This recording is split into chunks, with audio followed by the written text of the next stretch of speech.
Before beginning the Srimad Bhagavatam class, I'd like to request the blessings of the senior Vaishnavas so I can say something, be of some service to the Srimad Bhagavatam and the New Govardhana community. Please be merciful unto me. So we're beginning the second chapter of the second canto of the Srimad Bhagavatam this morning, and that's entitled The Lord in the Heart. So please repeat. Shri Shuka Uvacha Evam Pura Dharanayat Mayonir Nashtam Shmitim Pratyavarudyastustat Tata Sasarjedam Amoga Drishtir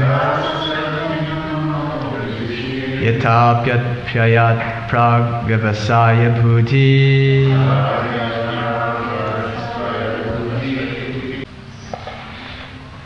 Please repeat. Shri Shuka Uvacha. Shri Shukadev Goswami said, Evam, just in the same way, Pura, prior to the manifestation of the cosmos,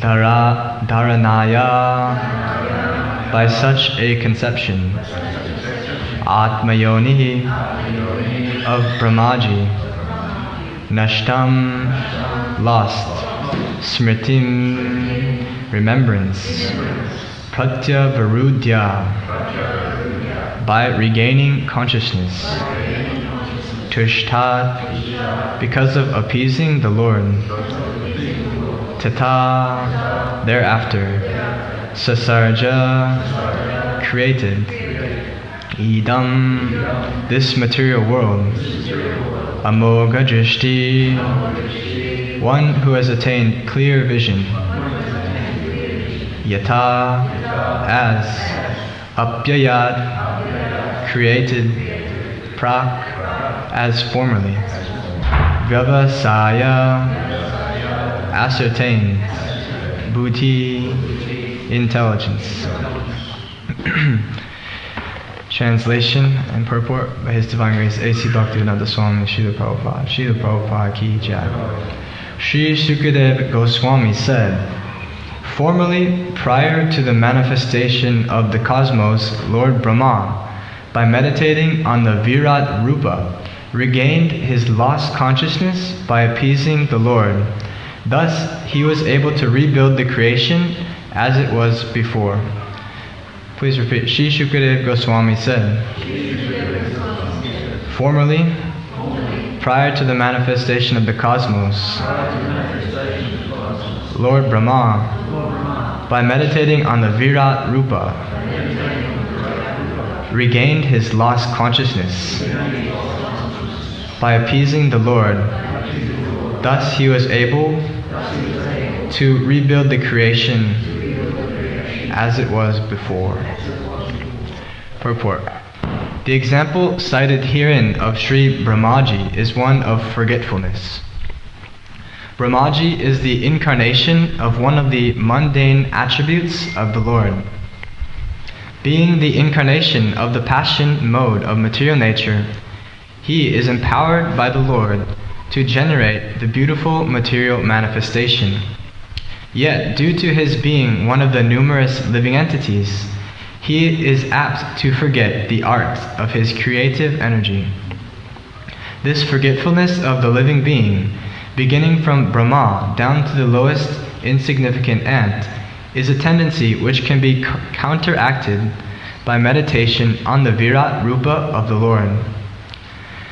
This chance is available in the human form of life, and if a human being follows the instructions of Srimad Bhagavatam and begins to meditate upon the Virat Rupa, then revival of his pure consciousness and counteraction of the tendency to forget his eternal relationship with the Lord can follow simultaneously.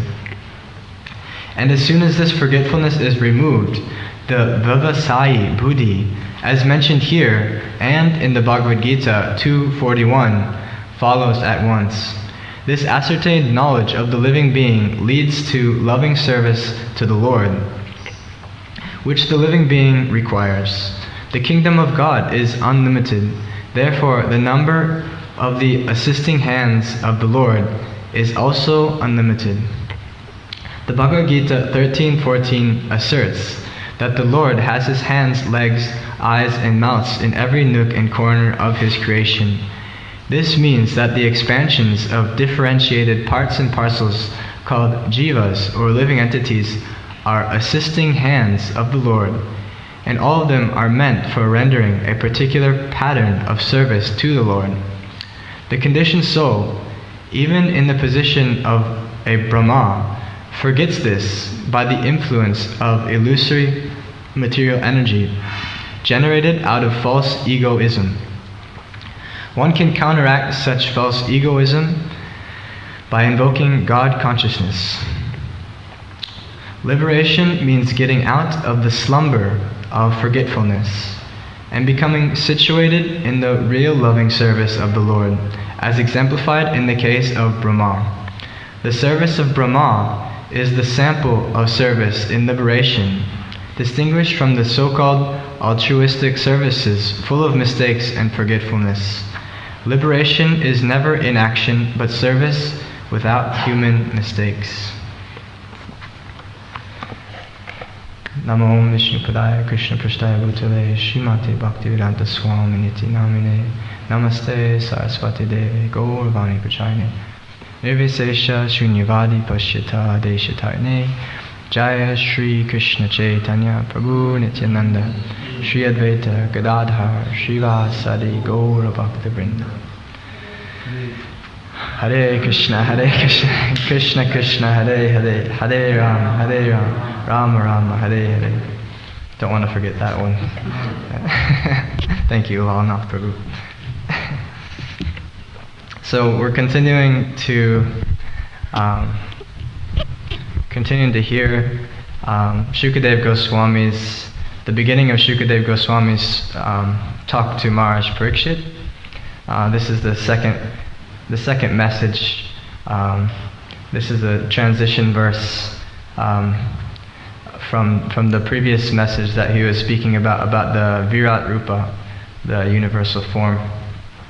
And now he's explaining that Lord Brahma actually meditated on this Virat Rupa before, as is saying, before the creation of the cosmos. Lord Brahma meditated on this universal form, and then he remembered his relationship with the Supreme Lord, and thus he was able to carry out his activities of creation successfully.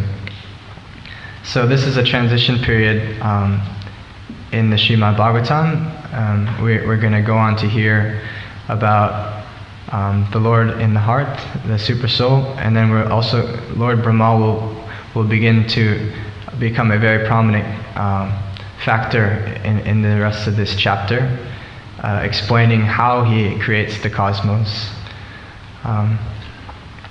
So Lord Brahma, he's well, first I just wanted to share, I've been reading and hearing lectures by this devotee named Radhika Raman Prabhu, and he's been speaking on the Tattva Sandarbha, actually all the Sad Sandarbhas of Jiva Goswami as a whole, and I've been hearing from him why he's explaining the importance of the Srimad Bhagavatam itself. The whole Sad Sandarbhas is a systematic explanation of the teachings of the Srimad Bhagavatam. And in there he explains that the Srimad Bhagavatam is the highest pramanam. He uses the Sanskrit term pramanam, and that means the means of knowing something. And the prameya is another Sanskrit term, the object of knowledge. So he's explaining that of all the Vedas, Jiva Goswami establishes that the Srimad Bhagavatam is actually the most essential text of the whole Vedic literature. So we actually, sometimes we speak when we're speaking to new people. We speak we're following the Vedas. We're followers of the Vedas, and we're trying to propagate the Vedic culture, the traditions of the Vedas. But it's hard to explain then when people ask, but what are the Vedas? Because we actually don't know the Vedas. We don't study the 4 Vedas. But what do we study? We study the Srimad Bhagavatam.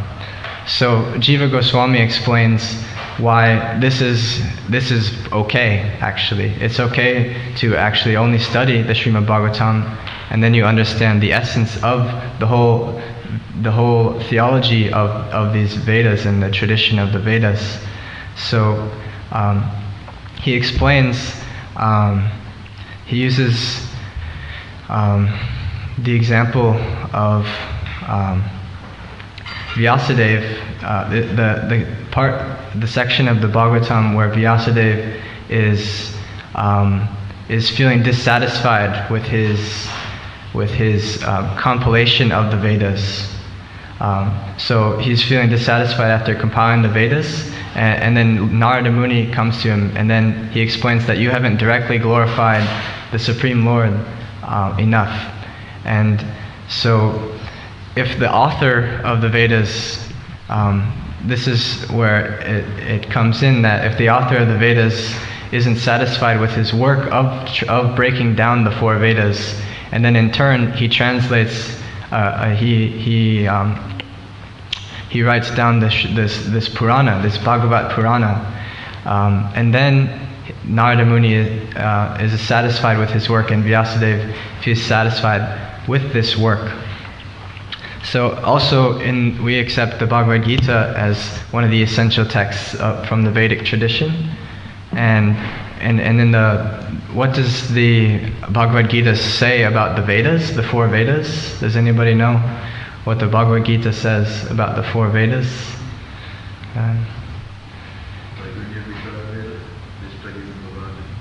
Yeah. Yeah.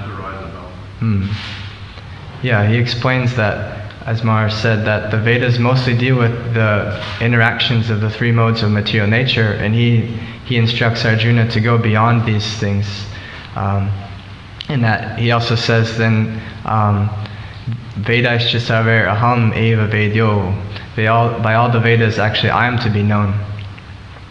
And so that's why the Srimad Bhagavatam elaborates on this.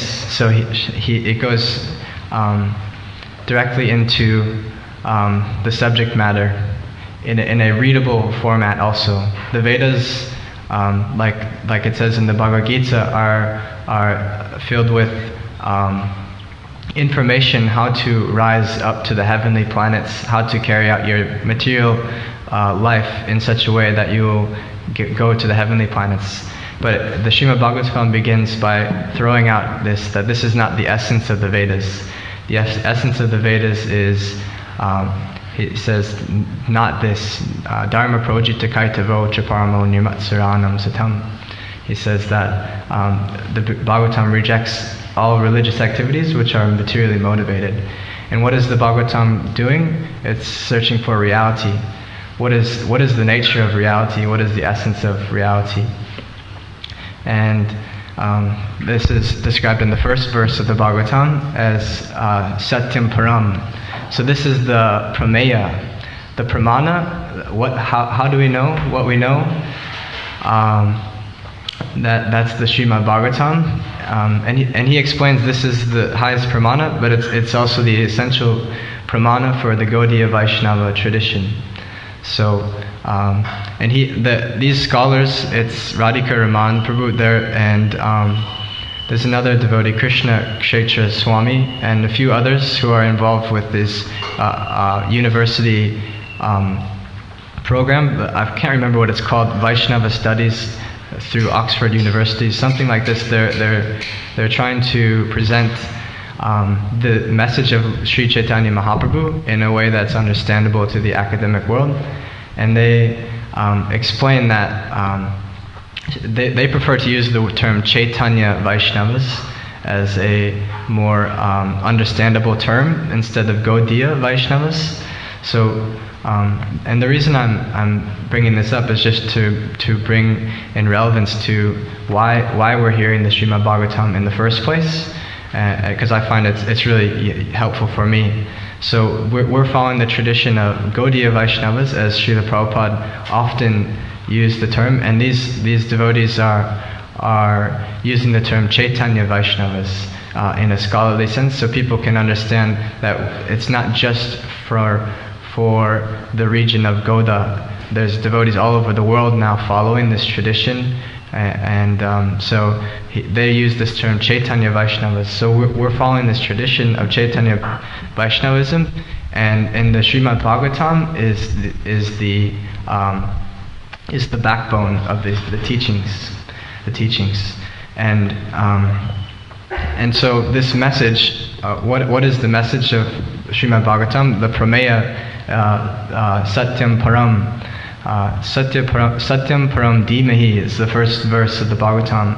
Satyam Param, the absolute truth. So it's explaining the nature of reality. What is our source of existence? Where do we come from? What are we a part of? This is the essential question, and what should we do about it? And so here we're hearing of this personality named Lord Brahma, who's creating the universes. So this knowledge is very deep, and it's explained that Lord Brahma meditated on this universal form that we heard about in the previous chapter, and that it's explaining that if we can remember this universal form, then we become purified, and we enter into the understanding of Krishna. I'd like to read it again. Something that follows simultaneously in the purport. So, this chance is available in the human form of life, and if a human being follows the instructions of Srimad Bhagavatam and begins to meditate on the Virat Rupa, the revival of his pure consciousness and counteraction of the tendency to forget his eternal relationship with the Lord can follow simultaneously. So this meditation on the Virat Rupa, this universal form, is the first instruction of Shukadev Goswami, and it's explained. I read in a purport recently also that Srila Prabhupada explained it's very important to study these first two cantos very thoroughly before we try to contemplate higher subject matters. And Srila Prabhupada explained this many times, not to jump into the esoteric pastimes of Krishna before we understand his position that's given in the first two cantos.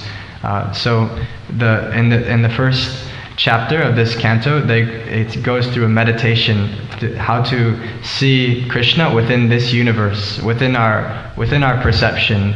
So we can see the stars in the sky, the planetary systems to some extent. We can't see it very clearly, but we can see that they're there to some extent, and we can see the sun and the moon and the trees and the rivers and these things and with our senses. And so we begin there, understanding that these things it's a meditational technique to see that there's a supreme being. We're a part of a bigger reality, and this meditational technique helps bring us from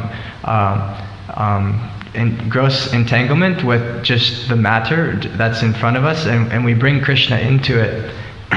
We can see Krishna in the ocean, we can see Krishna in the rivers, we can see Krishna in the moon and the sun, all the wonderful creations. As he said, as Srila Prabhupada says, that Lord Brahma created this beautiful material manifestation.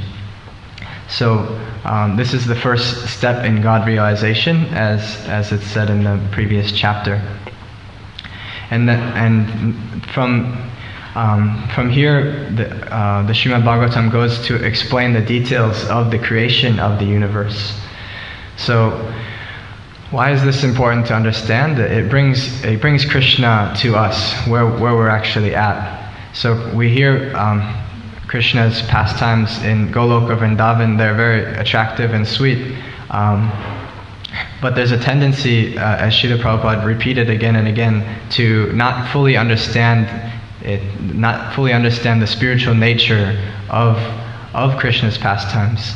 So that's why he recommended going systematically through the teachings of the Srimad Bhagavatam, how Krishna expands himself into this material universe, and how the material universe is going on, and how to see Krishna within the material universe. So this is an important point, and it's said that if we meditate on this, we develop this remembrance of the existence of Krishna, and then simultaneously we become purified. So it's much easier, I find, also to meditate on this conception practically.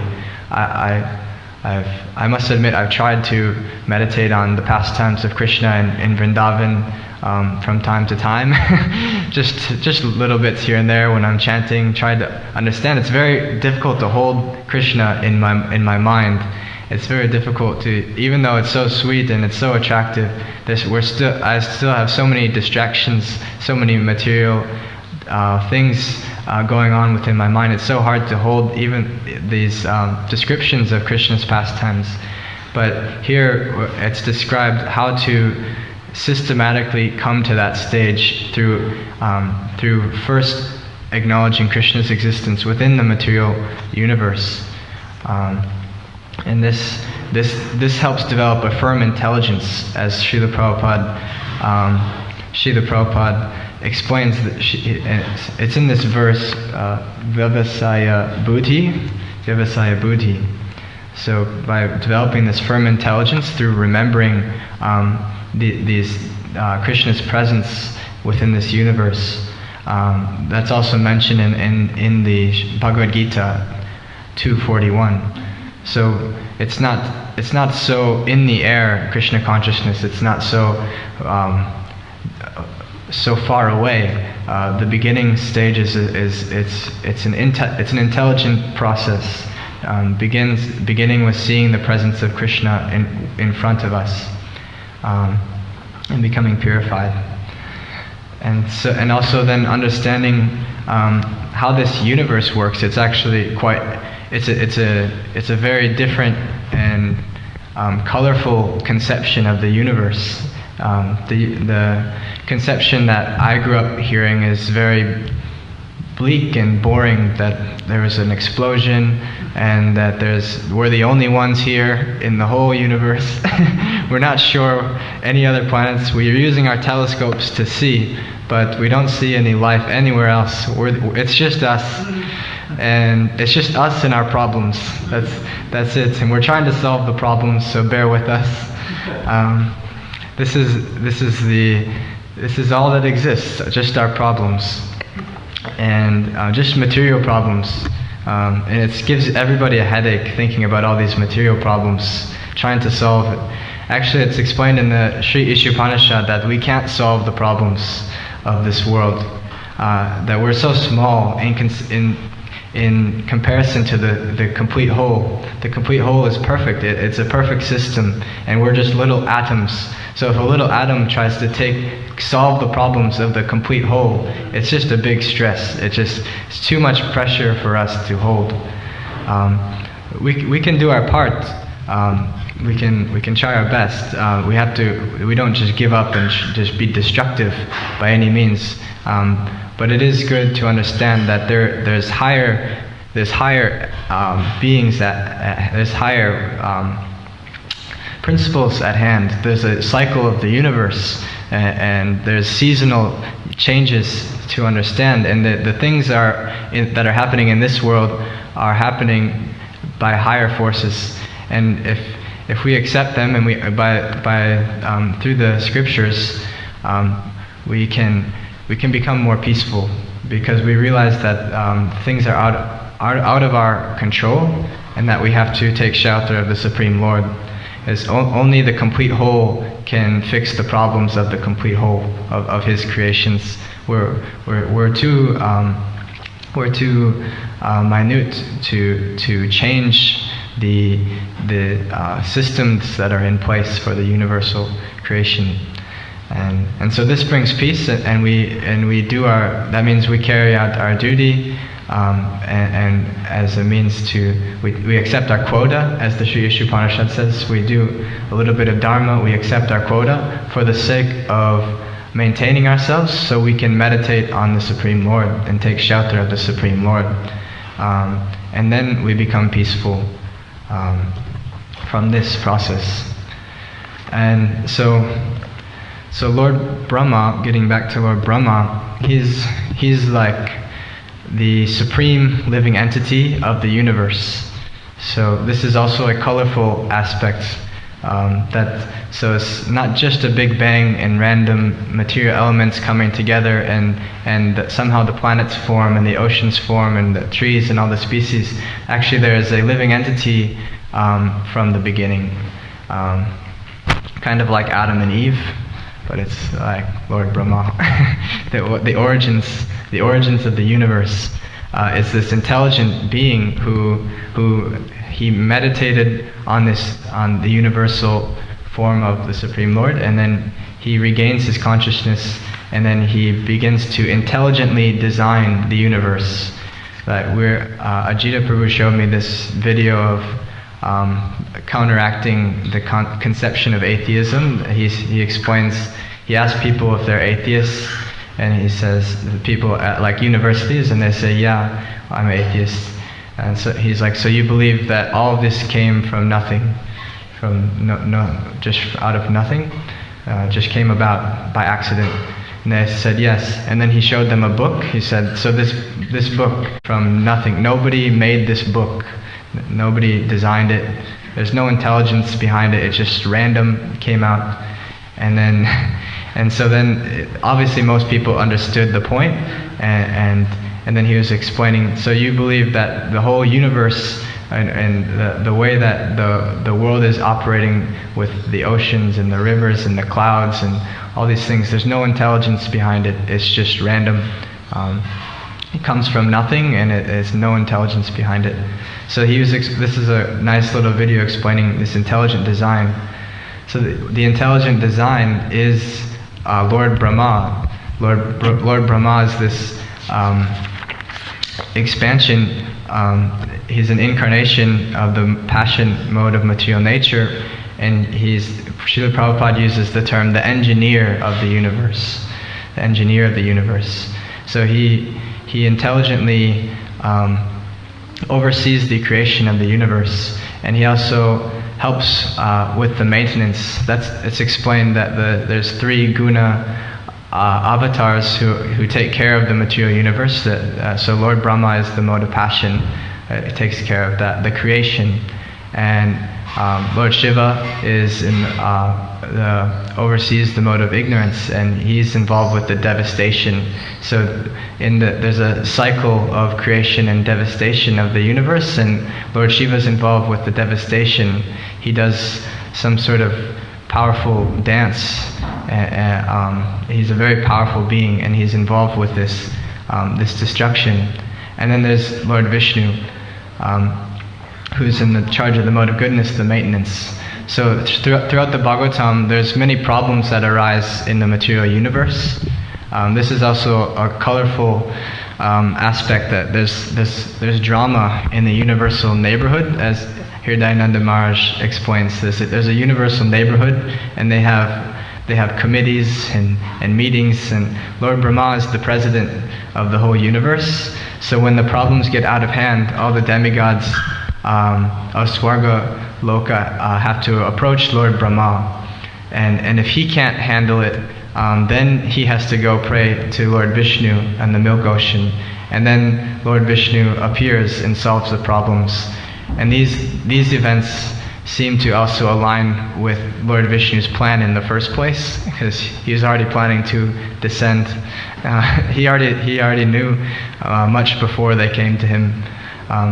And what's Lord Vishnu doing? He's hanging out at the beach. He's hanging out at the beach. No, he's sleeping. He's relaxing on the ocean, at the ocean. So he's at his beach house, in a sense. He lies on a serpent. His Anantasesh in the different oceans. So one of the expansions of Vishnu who deals with this is in the Milk Ocean, in a planet, higher planet called Svetadvip.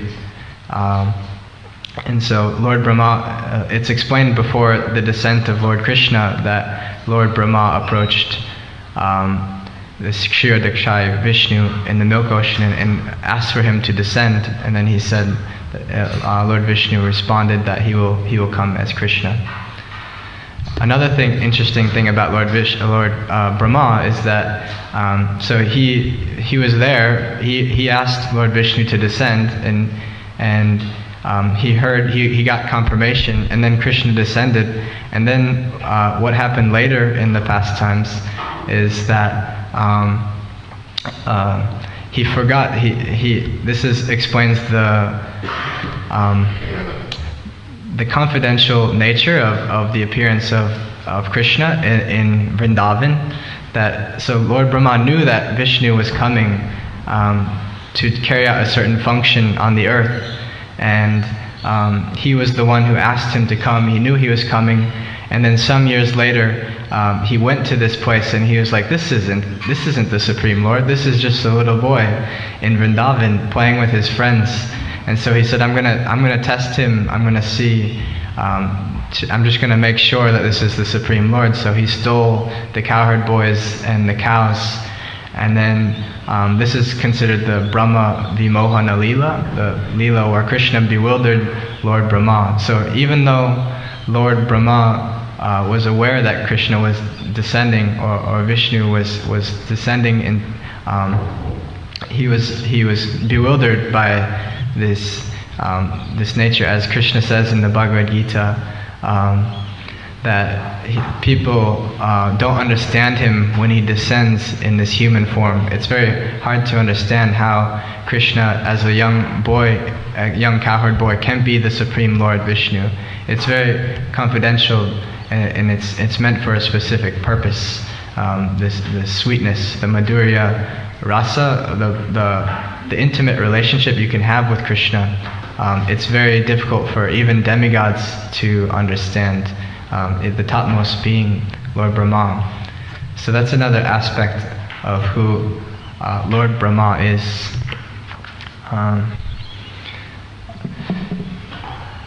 Okay.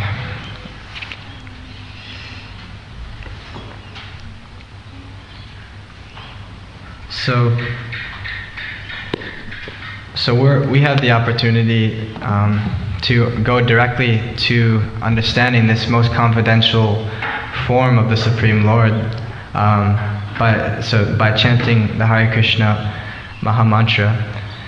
So that one devotee asked me recently, why is it an offense to discuss to instruct the faithless people in the glories of the holy name of Krishna? It's because that it's very difficult to understand. In the Bhagavad Gita, it's explained that it's this devotion to Krishna is the most secret of all secrets, and it's difficult to understand this intimate aspect of the Supreme Lord. So that's why we have to go through it systematically and not develop misunderstandings and project material understandings on this confidential nature of the Supreme Lord. So that's why Srila Sukadeva Goswami begins explaining the Virat Rupa, the universal form, and Srila Prabhupada, following suit, explains that we should meditate thoroughly and study these first two cantos very thoroughly to understand. So we develop the proper conception of who Krishna is, and we simultaneously remember our relationship with him. So that's another key point of this purport. There's this forgetfulness of the living entity, and then there's the remembrance through this process. So I see like the Mahamantra somewhat like an alarm clock also, we keep hitting snooze on the alarm clock, but we got to keep chanting to keep the alarm clock going, so we'll awaken.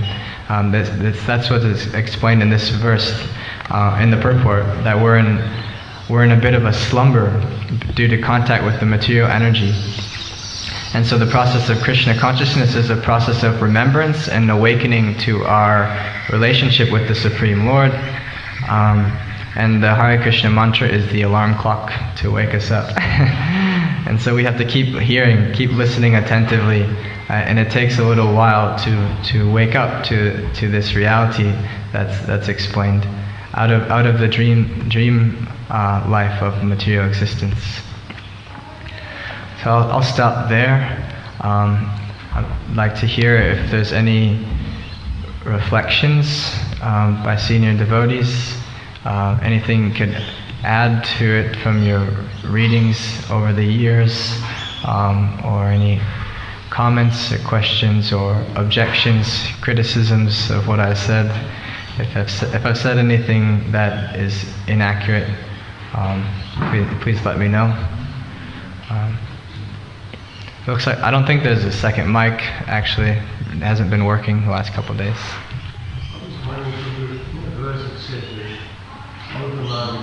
Lost consciousness by meditating on the Brahma, and then he can continue on with creation. So I was thinking that the Brahma River is made up of all the elements in creation, isn't it? So you must have some sort of prior memory. You could repeat the question also. So the question is, Lord Brahma is meditating on the Virat Rupa, and then he creates the creation. What is it? He rebuilds the creation as it was before. So this appears to be explaining the day of Lord Brahma, is from my understanding. So he's previously created. He has to rebuild the universal situation every time he goes to sleep. His day is that he goes to sleep and there's a partial devastation, and then he wakes up and he has to rebuild it all. And so it must be that he's meditating on the previous situation with the Supreme Lord's presence within that the active universe that was previously there, and then he rebuilds it. Yeah, it's a good point. Yeah, to consider. Thank you. Anything else? Gotcha. You mentioned how Lord Brahma, initially went to Vishnu to ask him to descend in the material world. No? So, he does that several times, yeah. So, and then he went to Vrindavan and he saw this cow boy, and he couldn't believe that was God. Right. But at the same time, in the Brahma Samhita, the description when we sing those prayers is that God is a fruit, is a cow boy, right. And everything. So I'm just wondering if it's the same Brahma, or if he knew that God was a cowboy and then he forgot, or what is the situation? Yeah, that's a good question. So the question is that how could Lord Brahma, basically your question is how could Lord Brahma write this Brahma Samhita, which is it's such an intimate understanding of Krishna, actually, with the flute and Vrindavan, Goloka Vrindavan, and is that the same Brahma that's bewildered in the pastimes of the Srimad Bhagavatam? Yeah, he couldn't connect that form with God. And how couldn't he connect that form with God? That's your question? Yeah. Maharaj, do you have any thoughts to share? That's a bit above my pay grade. A long answer. It appears that Lord Brahma is awakened through knowledge of the world in different ways in different days. So in this particular day, and also there's been different Lord Brahmas before, and so Krishna uses different ways to awaken them also. But as far as this Lord Brahma in this particular day, it is mentioned, and I quoted from the Bhagavatam, the Japa Upanishad, that Lord Brahma, he in this particular day of our Lord Brahma, it appears in the previous days he was awakened differently, he was given the knowledge differently. in this particular day, the Lord playing, the Lord came to him, and by playing on the flute, he awakened. It came in the sound of the Om, and it manifested the Kama Gayatri. And in this day of Brahma, Lord Brahma had a vision of the spiritual world within his heart. Krishna gave him a vision, and after having that vision, he compiled the prayer of Brahma Samhita. and then as far as the forgetfulness of Mona Lila, that is the same Brahma in this particular day of this is Lord Brahma. That is the same Brahma. He knew that the Lord was coming, but then he just was curious to see if actually it is the Lord. And so it is the same Brahma. But there's different days of Brahma, how he's given the knowledge, and there's different Brahmas, how they receive the knowledge. But in this particular day that we're living in, this Lord Brahma received the knowledge in a certain type of way. The only thing is that it says in the Brahma Samhita that actually that prayer was sung at the beginning of the creation, not in the day of Brahma.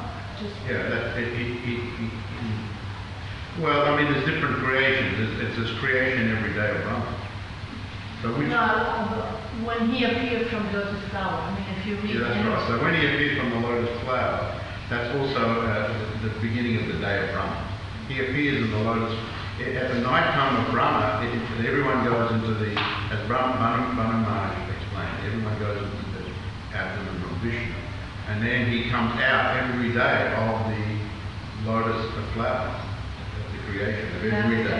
In the book that we have, that is available to ISKCON, for example, Brahma is quoted as in the third person, like someone is talking about Brahma, not himself. He's saying, Lord Brahma, he created. That's in the book of the Brahma Samhita.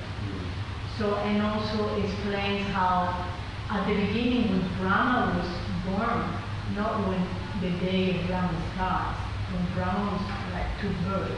So that's my confusion. Well, we have to study that particular section. The book is somewhere. So, but that's the explanation given in the Gopal. That after he was awakened this day of Brahma, that he compiled Brahma. And Lord Krishna appeared to him as a cowherd boy. And then by playing on his flute, the Om came to him, and there was enlightened and initiated in that way, and he compiled the Brahma Samhita. So it may be different in different times that Brahma, because you have to be careful just to when you read one thing and expand it to be all things, which sometimes devotees do. They read one thing, this must be the situation in all circumstances. But it may be another time that Lord Brahma saw it in that way, in a different. So we have to read that particular section that you're referring to. So All right. It happens in different ways at different days of Brahma. We got one. Does it mean that when Brahma talks about himself in the third person in the Brahma Samhita, does it mean that it's in addition of someone else, or he's talking as Brahma? Someone else speaking that? Yeah, in the Brahma Samhita book, the one that Bhaktisiddhanta translated, it talks about Lord Brahma, the creation of Lord Brahma, as in third person, as if you were talking about. Well, why is it called Brahma Samhita? Do you think someone else wrote it? No, I'm asking you. I'm not giving you any. Yeah, but I mean, you're posing arguments that Well, have you looked at the book? unlogical. Have you looked at All right. One comment. We have a comment here. The Brahma Samhita is given, especially by Mahaprabhu, to set the foundation of Krishna being the ultimate source of the creation, and that the Gopal mantra, which is the primary mantra, is the means by which Brahma creates, and that the Kama Bija is the central axiom of our reality, and that every time Brahma creates the universe, he creates the universe by the energy of Krishna. To the Gopal mantra. In other kalpas, we don't actually get a Brahma, or other days of Brahma, or other Brahma lifetimes. We don't actually get a devotee Brahma. So this Brahma that we have happens to be a devotee, and he actually happens to be in a more intimate mood with Krishna. He actually realizes Madhurya Rasa with Krishna. But the thing about Brahma Vimohana Lila is that it exhibits the fact that even though we might know Krishna, and we might have experienced Krishna or realized Krishna at some point, he can conceal himself. He can bewilder you and make you forget himself, because he says in Bhagavad Gita, it's by me, remembrance and forgetfulness. Yeah.